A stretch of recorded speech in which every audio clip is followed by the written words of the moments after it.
when I found out I was going to be a guest this year, I made sure I came to the talks last year to hear what they were like, so I had some idea, and I thought, oh my God, I'm never living up to the great speeches that were there last year.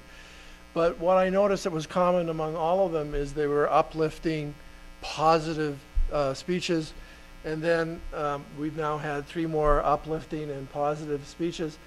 So naturally I decided I had to be a curmudgeon, which, having recently retired as a professor and being 65, I get to do legally, apparently. Along with the Hawaiian shirt, it comes with the age and retirement. But I have repeated the joke many times that becoming an editor, I took early retirement to become a full-time editor, is much like having graduate students forever. The difference is I get to be way ruder to the authors than I get to be to graduate students, so I love my job. But I'd like, having the perspective of being a professor and now retired, to look back and talk about those experiences for a minute as they relate to writing. Because I spent the last 25 years or so working in an education faculty, teaching mostly English majors and social studies teachers, or about to become English and social studies teachers, and I've seen a few trends there, which I'll share with you. Now, the curmudgeon part is that every generation thinks, you know, these young kids today are useless. So I will follow that theme, but it ends, I hope to end on a more optimistic note when I get to the end here, so bear with me. When I first started teaching and I had my first class of English majors, I remember distinctly saying to them, okay, for this weekend we're not going to have an assignment because I know you'll all want to do the 3-day novel contest. And there was complete silence in the room because they had no idea what the hell I was talking about, right? So I said, well, how many of you are doing the 3-day novel contest? And none of them were. I said, oh, you don't know about the contest. It's a great contest. Let me tell you about it. And then I said, okay, so you're not doing a contest. So what have you written? And no one in that room had written anything and got it published. There were only 2 students out of 45 who had a few things in their bottom drawer that no one would ever see. And I kind of lost it and exploded at them and said, how can you be English teachers and pretend to teach people how to write when you're not doing it yourself? You are a fraud. And they all conceded that what they were readers, people who fell in love with reading, and somewhere along the road in high school someone said, you don't have to stop high school or reading, you can get a degree in reading. It's called an English degree. So they did that. And then at some point they realized they were going to starve because after university nobody pays you to read. So they decided to become English teachers, right? So I spent a lot of time trying to make English majors guilty about not writing, and I succeeded in getting a few of them to write over the years. But the trend that I've noticed over the 25 years that I was teaching those English majors is that they stopped being readers as well. I would start the class saying, what are you reading now every year? And they'd say Victor Hugo and Shakespeare and in Hamilton books, right? They would read modern literature, old literature. Okay, maybe not 25 years ago, but there was that first book. They would read some really good contemporary fiction, but the classics. Now, when I ask them, what are you reading? They will give me the list of assigned readings in their other courses. And that's pretty much it. And I say, no, what are you reading for pleasure? I read a book a couple of years ago, I think, right? I don't remember the title. This terrifies me because these are the next generation of English teachers. If they're not reading, let alone writing, we are doomed, people. Things are bad. That's a curmudgeon part. It gets better from here.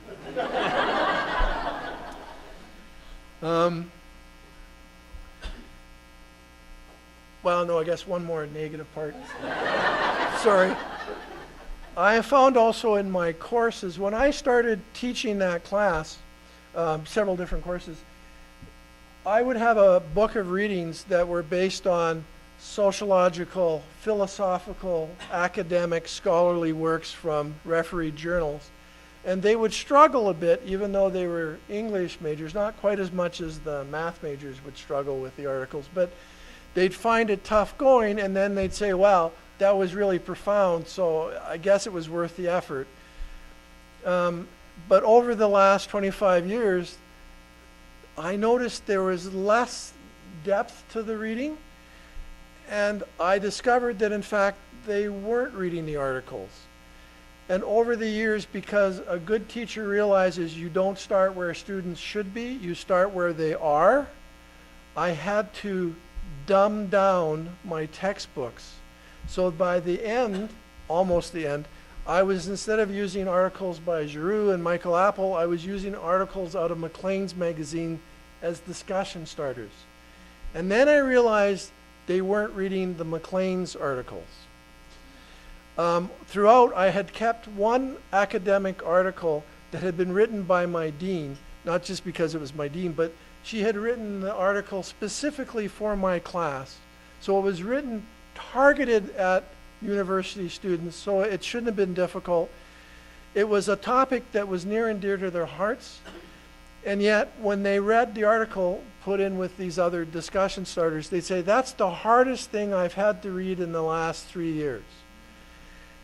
And they say, you know, in the end we understood it, but why did she have to make it such a long and difficult article? Why couldn't she just have given us the bullet points? I actually had someone say, you know, there's a web page that covers some of that stuff. Why did we have to read the article? These are English teachers. So I fear for the next generation. Now, I am a bit of a jerk. I don't know if you know me well, but I would say to the students at the start of every class, have you done the readings for today? And they would all say, yes, yes, we have done the readings. And it would become patently obvious from the discussion that they had not. So one year, as I put together the book of readings, I took one of the articles, admittedly one of the more boring ones. The article is about students who are physically there but haven't actually participated in the class. They're not engaged in what you should do about them. They, of course, think that means they're students. I'm thinking them. And in the middle of that article, I inserted a paragraph where I said, excuse me, this isn't the author, this is Robert. I'd like to thank you for reading this far because I know you have other courses and I know you're under a lot of stress because student teaching's coming up. And I know that you have other things you'd rather be doing than reading. So if you're reading this, I'd like to give you a 5% bonus. So email me the code phrase, I'd like fries with that, and I will give you a 5% bonus. Out of that first year class of 45, I got 3 emails, right? Students who in their email said, that's the funniest thing I've ever seen, right?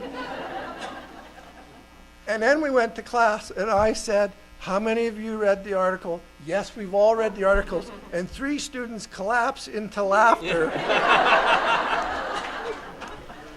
Well, I say, really, it was odd that you didn't take advantage of the 5% bonus then. And they're, what? But realizing that they weren't even reading these simple articles from discussion starting magazines, I simply struck the reader from my course the last 3 years. I didn't make them read anything, for which they were eternally grateful, but which made me very sad. So we would have discussions, and I would lecture more because I am a brilliant lecturer, but I knew that they would not take in content that was written. The best I could do is go for maybe a radio broadcast of my voice. The flip side, here it gets a little better. While it's terrifying to think of English teachers who do not read and do not write, the corollary is they're much better at visual content than the previous generation. So a colleague of mine brought that to my attention. She's a history teacher who had used the same photos in her class for years. And when she started 25 years ago, she put up a picture of a schoolroom from 1812 and say, what can we see in this picture? And after half an hour of coaching, one of them might say, is that a cross? Does that mean this might be a Catholic school? And, like, duh. So from that, we went to kids who would dissect the visuals with such perception that they would see things that she had missed after using the same picture for 25 years. Another example comes to mind. Media literacy, we've always had it as part of the Alberta curriculum. My students know it's the most boring topic in the world because they take it in grade 6 and again in grade 9 and again in grade 12. So what happens is they write an assignment in grade 6, recycle it in grade 9, comes in grade 12. It would be, I'd do media literacy in my class and I'd get the same grade 6 paper. Because however it was repackaged by the publisher, basically media literacy until recently had been about audience watching movies, watching TV, watching video games, and dissecting it. Critical viewing is what it's called in the curriculum. I had the privilege of writing the introduction to the first textbook that said media literacy should be about producing media. And it's a book about how you get kids to make videos about their lives, about talking back to big media. And it was written by a guy who lives in Toronto and works with disadvantaged kids who kept seeing their neighborhood portrayed as gangland, as horrible, as a terrible place to be.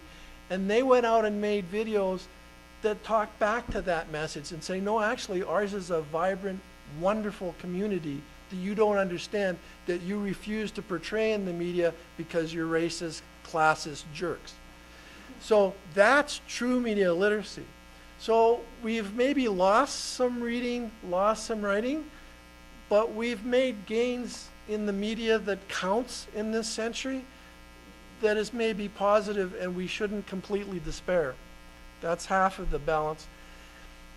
The other half is I don't think that kids are illiterate just because their English teachers are.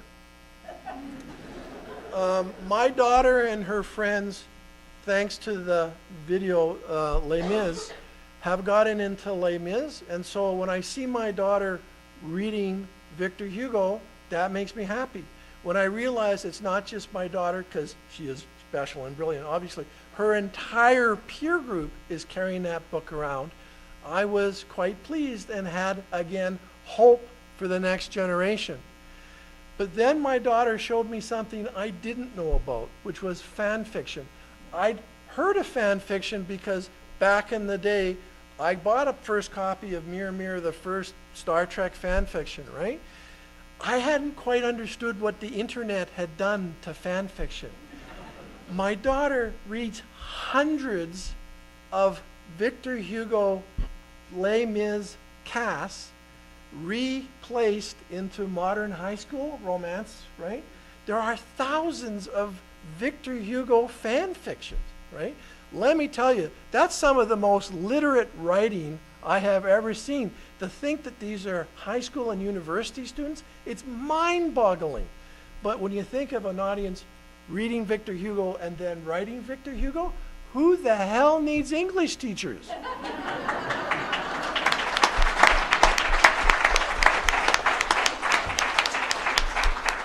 Fan fiction is fantastic. Admittedly, some of the stuff out there is atrocious, but it's kids actually trying to write for an audience. I've been trying to do that in my classroom since I started. Writing for me, that's no good, right? Every kid will tell you, who knows what I'm going to get on this assignment? It's this idiosyncratic idiot who could mark me for who knows what reason, right? A lot of it just seems mysterious. And this guy told me to have longer sentences, that guy told me the opposite. I don't know what it means. An audience of one is of no use if you're trying to learn how to write. But fan fiction, that's an incredible opportunity to write and get audience feedback and to learn your craft in a way that no English teacher is ever going to get there. So seeing that, talking to people in Kingston that were doing fan fiction, I started seeing there's an upside. And then if we think about what's happening in our world in terms of publishing, how it's changing, and self-publishing, I'd like to extrapolate that a little bit. So again, if I was doing the curmudgeon thing, the bad news is obvious. I mean, self-publishing, hell, we used to think vanity presses were bad because they'd publish anything. I remember one ad for one letter I saw from a vanity press publisher 20 years ago who said, as long as the sentence starts with a capital and ends with a period, it's good enough to publish, right? They had no idea how bad, because at least those people were trying to be authors, were trying to be good. They were being ripped off by the publishers, but they had maybe no quality control, but at least it was literate, kind of, right? Vanity self-publishing, the depths to which you can go, unimaginable before that.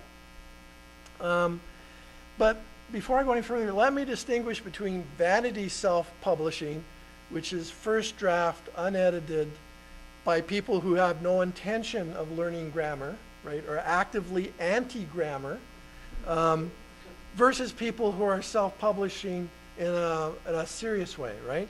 I know lots of people who have taken their backlist out of obscurity and published it. Those books were as good as when they came out from the original publisher. I know lots of people who are seriously trying to work hard at learning their craft, getting better every book. I know people who hire freelance editors to make sure the book's as good as it can be. People like Krista Ball, I don't know if she's here this time, one of my current favorite writers, because it's the perfect beach read after I've been reading terrible manuscripts all day. Go read her books. They're serious, right? I'm not talking about them. I'm talking about the kid who takes the first draft of their first book and thinks it's perfect and puts it online. The interesting thing is they're often anti-grammar to the point they've articulated quite a sophisticated argument, right? And I think it's reaction to bad English teachers. I told my English teachers, don't cover the student's page in red ink. But they don't listen, right? Here's a mistake, here's another mistake. And what the kid gets back is a message of, you can't do this and don't try it again, right? And enough of that traumatized people to hate English teachers and everything they stand for, which is unfortunately grammar. So I thought, self-publishing, I am going to make a fortune as a freelance editor because every one of those people needs editing. Apparently, needing and wanting editing, two very different categories. So I understand if they get better beta readers. I understand if they, try to get editing and don't always understand that their mom is not the best editor. But what's happened was they said, grammar is imposed on us by English teachers and editors who are trying to justify their own professions and has no part of the real world. Nobody in my audience cares whether there's a dangling preposition at the end of that sentence. So what they do is they put out a beta issue of their book. So here's the first draft. We put it out there and they wait for however many people read it. And there are enough people out there, trolls, who love to say that you have a dangling preposition or whatever and write back. And they listen to that feedback and they rewrite it, and then they put out the official version of the book, right? Instead of for the 99 cents or free for the beta version, the revised version goes out for $5 or whatever, right? So they crowdsource editing. And the argument is, if nobody in the audience complained about page 36 is fine, damn it. And people like me should bloody well shut up about it, right? Reading some of those books, I tell you, no one in that audience cares for the official rules of the English language, right? I still think there's a place for editors and grammar to make things clear, but to an audience that's been traumatized by bullying in their English classes, yeah, they're not going there. Again, I believe you can't teach people until they're ready. I'll wait for them to get there. I think that in spite of the obvious problems with vanity self-publishing, it'll correct itself over time. I think most people want to get better, and some of the feedback will filter in, and slowly they will. So the problem of self-publishing, vanity self-publishing, there's no referee function. There's nobody to say, this book isn't ready yet. There's nobody to say, it's terrible, right? And you just wait until you get a better book. So we see a lot of terrible, terrible books out there. We as authors in this room are terrified of that because it means the market is flooded with thousands and thousands of titles, and it's hard for people to find our titles, which are good, in amongst all of that noise, right? How do you find the signal for the noise? It's hard for me to get people to look at my 5 River titles because our logo looks exactly like the fake logo for their fake press that the smarter self-publishers have figured out. You know, just putting out a book without a logo, oh, I know that's a self-publisher, I won't read it, right? Once bitten, twice shy. So they all have fake publishing. My logo looks about like their logo, right? How do they find that we're a legitimate press? So that's a problem for us. But in the long run, I think this is a good news story. Just like fan fiction is teaching kids how to write better than any English teacher, I think self-publishing brings people into the conversation who weren't there before.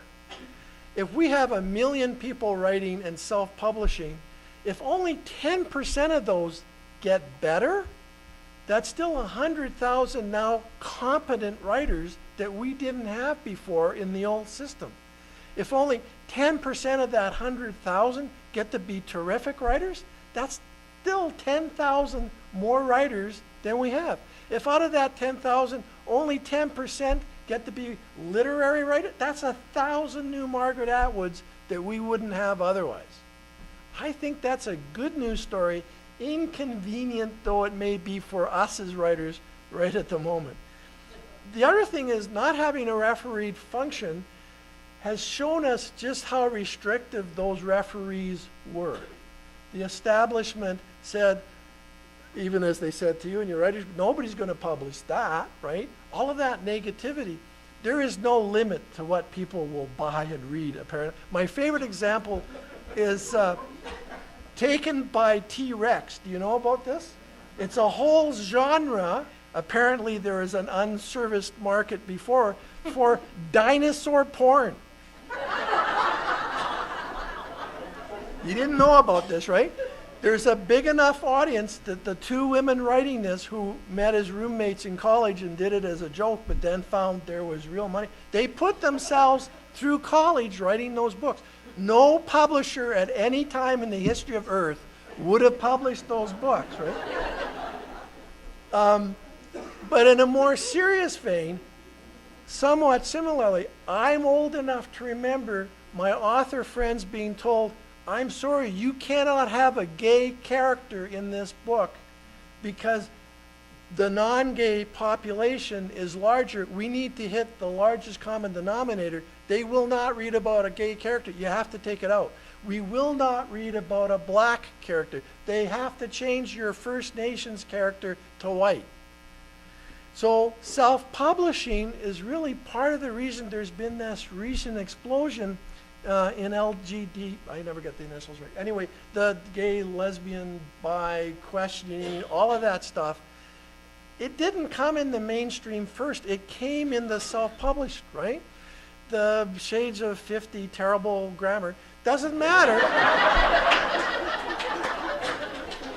Doesn't matter how bad it was, right? It opened up the market to people saying, oh, there's money there.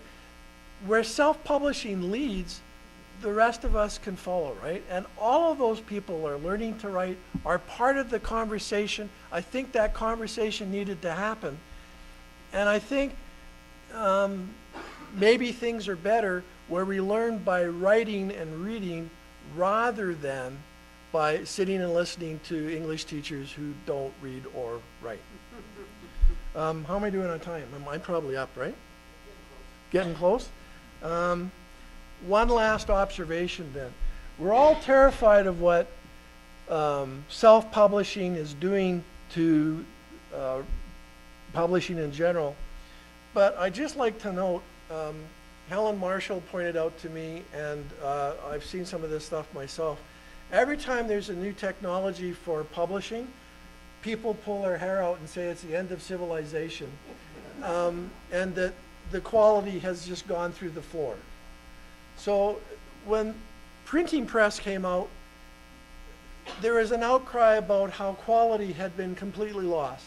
This new paper you're using, it's not like vellum.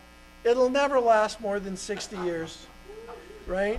It'll disintegrate. It's not hand illuminated, it's mass produced. Where's the art in that?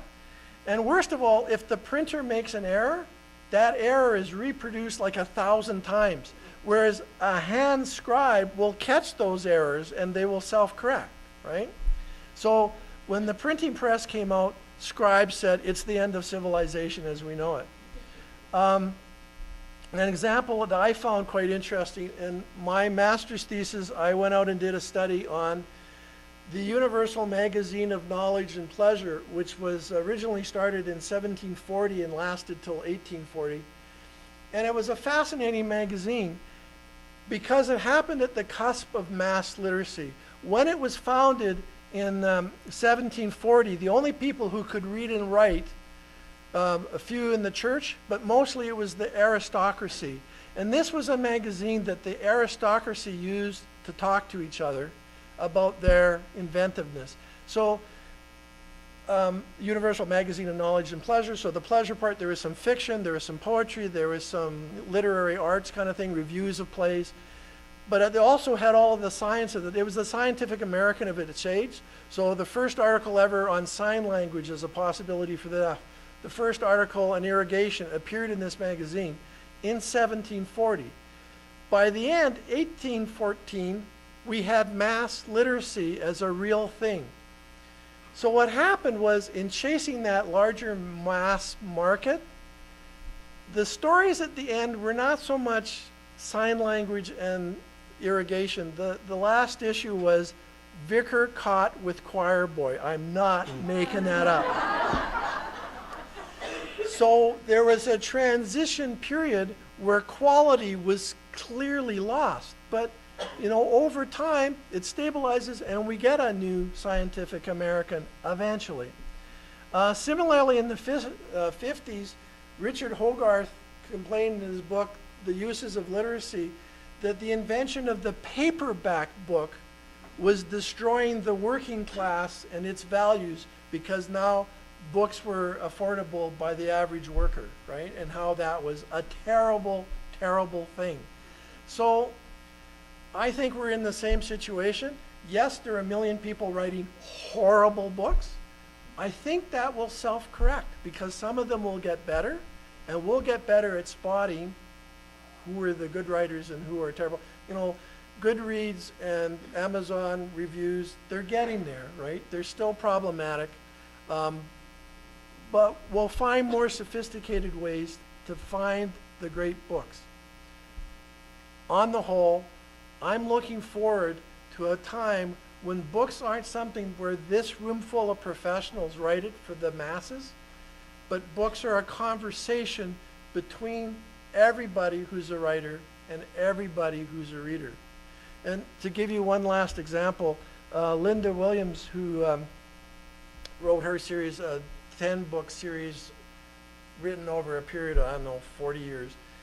From day one, she encouraged fan fiction, even publishing a magazine for kids to write in response to her books. And then she would write books in response to what they were doing. And that produced at least 2 more novelists that I know of, right, who writing her fan fiction grew up and now are full-time novelists. That community, that dialogue between reader and writer might become the norm, rather than it being something I consume as a reader or produce as a writer. Maybe I'm starting to see this person writes a novel and this one writes a novel to answer it. I think that's awesome, even if it's a bit scary for us. Thank you very much.